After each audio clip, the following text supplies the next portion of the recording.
we talk a lot about this topic, but when I first heard Jeremy and Patricia kind of talk about redefining love, and kind of we talked about what does that mean in the world of investing. I honestly, as somebody who's been deep into impact investing for a while, I was very shocked. I was like, I don't know. I don't even know what that means.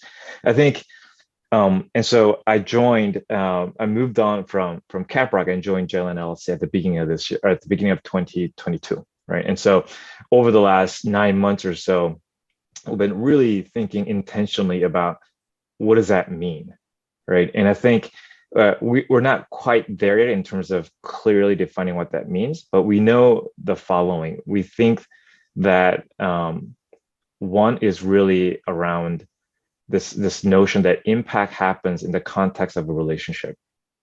I think the impact that we want to see really happens at dinner meals, at coffee chats, right? And when we think about the founders that just face immense level of pressure, when we think about first time high impact potential fund manager, they're starting out, they're putting their life on the line, right? And they go through an incredible journey of highs and lows. Um, what does that mean to redefine love in that context as we invest in them? I think it's spending time with them. I think it's really creating an atmosphere for founders to be themselves without the sort of pressure to put up sort of this persona that, well, for the next fundraising, we got to look like this, right? And so we've been thinking really deeply about how do we post investments, how do we create an environment or atmosphere where founders can come freely and just really experience like the love that we experience personally. So I think same thing for the first time general partners or fund managers as well. And so we're working on that right now. And so that's kind of the first piece. The second piece I won't really go into too much is really investing to improve access for the marginalized communities throughout Asia and the US.